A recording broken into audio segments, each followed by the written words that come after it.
नमस्कार दोस्तों, मैं विकास कुमार बर्नवाल आपके channel Barnwal tutorials knowledge video में आप सभी का एक बार फिर से स्वागत करता हूं।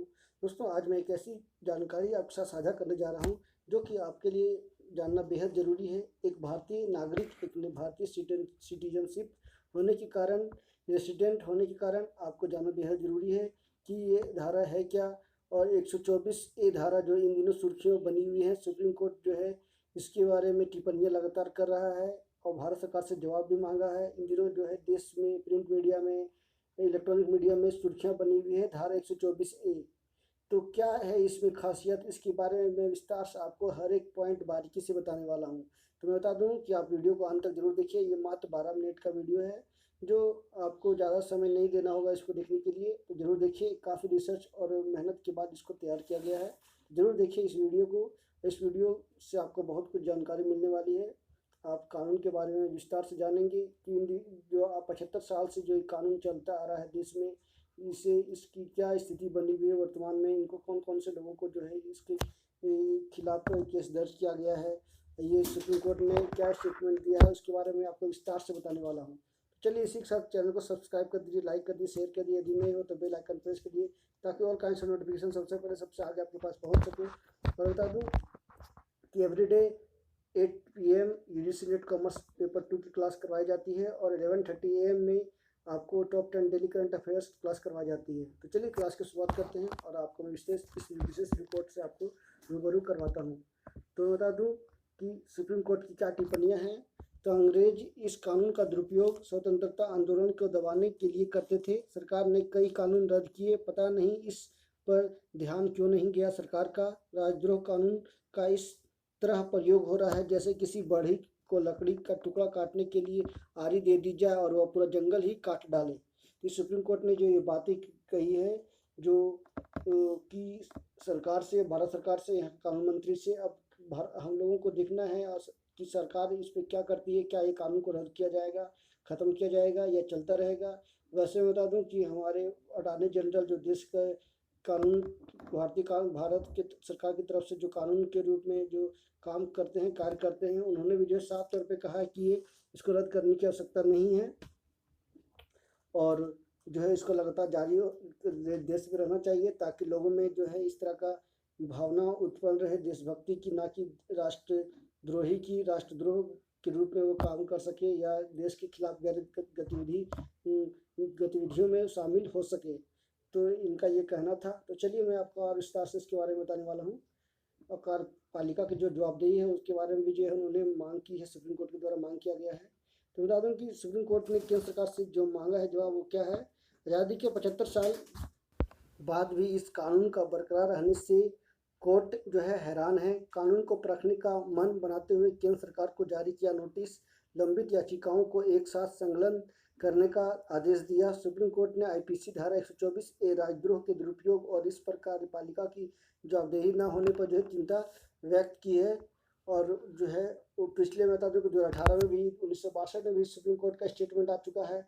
और बता दूं कि कांग्रेस ने 2019 में चुनावी मुद्दा के तौर पर इस IPC एक्ट 124A को जो है हटाने का जो है चुनावी मुद्दा के तौर पर उठाया था कि यदि कांग्रेस की सरकार 2019 से बनती है तो वो 124A धारा को हटा देंगे।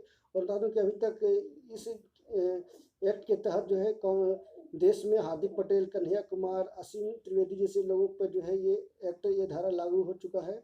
इसके खिलाफ जो है कानून चल रही है। चलिए बता दूं, चीफ जस्टिस MV रमन्ना जो कि भारत के सुप्रीम कोर्ट के जो है चीफ जस्टिस हैं, की अध्यक्षता वाली 3 सदस्यीय पीठ ने क्या कहा। तो पीठ ने कहा कि अगर पुलिस किसी को फंसाना चाहती है तो धारा 124A भी लगा देती है। जिस पर भी यह धारा लगती है वह डर जाता है। इन मुद्दों पर विचार किए जाने की जरूरत है। हमारी चिंता कानून के दुरुपयोग और यह कार्यपालिका की कोई जवाबदेही न होने को लेकर है। पीठ ने कहा कि वह सभी मामलों की एक साथ संकलन कर सुनवाई करेगी। बता दें कि मौजूदा याचिका मेजर जनरल अवकाश प्राप्त SG वोम्बटकेरे ने दाखिल की है। याचिका में अवकाश राजद्रोह कानून के रद्द करने की मांग की गई है। एक याचिका एडिटर गिल्ड की ओर से जो है दाखिल की गई है और एक वकील जो है उन्होंने भी जो है याचिका दायर की है। याचिका में कानून को रद्द करने और दिशा निर्देश जारी करने की मांग की गई है और कहा गया है कि इस पर भी जो है इसके साथ सुनवाई होनी चाहिए। तो इस तरह से जो है याचिकाकर्ता के द्वारा जो है मांग की गई है और सुप्रीम कोर्ट के चीफ जस्टिस के द्वारा जो स्टेटमेंट आया है वो बात की गई है।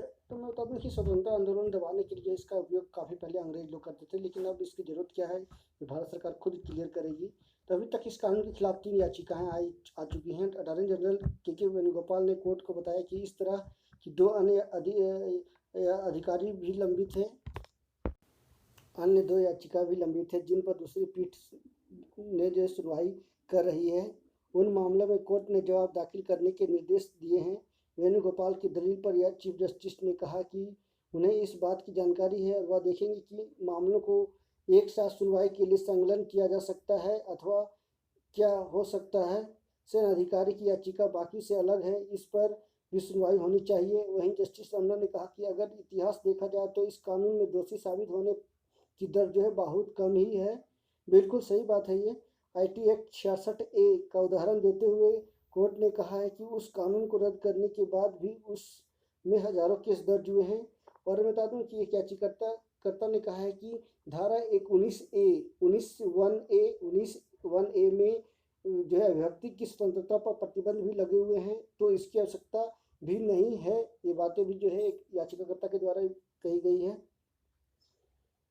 तो अभी तक 3 याचिकाएं दर्ज हो चुकी हैं। कहा जाए तो इसके खिलाफ, इस एक्ट के खिलाफ अटॉर्नी जनरल ने क्या कहा, लोगों को फंसाने का हथकंडा, ये बातें जो है अटॉर्नी जनरल ने कहा है।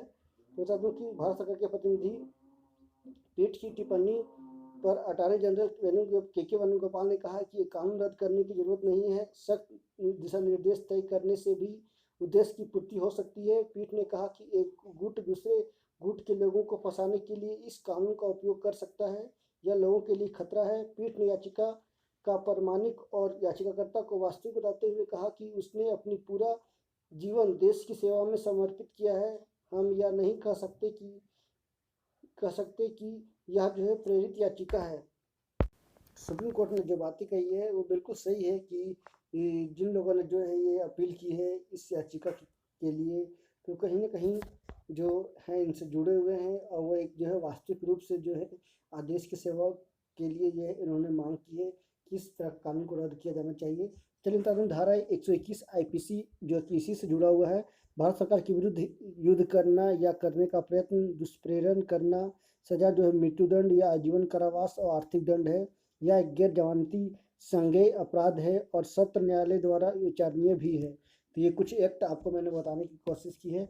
कितना आम देशद्रोह केस, तो 178 केस देशद्रोह में साल 2016 में दर्ज हुए हैं। 35 किसी सेक्शन 124A IPC के अंतर्गत दर्ज है। 143 केस IPC 121, 124, 122, 123 PC के तहत जो है दर्ज हुए हैं देश में।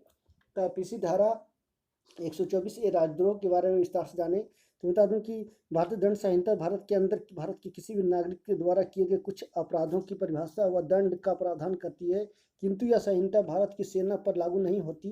अनुच्छेद 370 हटने के बाद जम्मू कश्मीर में अब भी भारतीय दंड संहिता लागू है। भारतीय दंड संहिता ब्रिटिश काल में सन 1860 में लागू हुई। इसके बाद इसे समय समय पर संशोधन होते हुए विशेषकर भारत स्वतंत्रता के होने के बाद पाकिस्तान और बांग्लादेश ने भी जो है भारतीय दंड संहिता को ही लागू किया है। लगभग इसी रूप में यह विधान तत्कालीन अन्य ब्रिटिश उपनिवेशों Burma, Sri Lanka, Malaysia, Singapore, Brunei आदि में भी लागू की गई थी, लेकिन इसमें अब तक बहुत से संशोधन भी किए जा चुके हैं। तो बिल्कुल सही बात है, इसमें कुछ संशोधन जरूर करनी चाहिए ताकि आम लोग जो बेकसूर हैं उनको सजा ना हो सके, और जो भी इसके अपराधी हैं देश के खिलाफ जो गतिविधि में शामिल है उनको अवश्य जो दंडित करनी चाहिए। इससे और भी कठिन कानून बनने की जरूरत है, क्योंकि इन दिनों आप देखोगे कि देश में बहुत ऐसे लोग हैं जो देश के खिलाफ काम कर रहे हैं।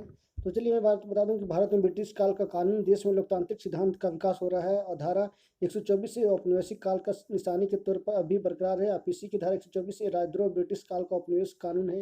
ये कानून जो है ब्रिटिश राज के खिलाफ आवाज़ को कुचलने के लिए था, जिसे लोकतंत्र में जारी रखने की इजाज़त नहीं होनी चाहिए। ये कानून अब अभिव्यक्ति की आज़ादी का गला घोट रहा है जो सरकार में है।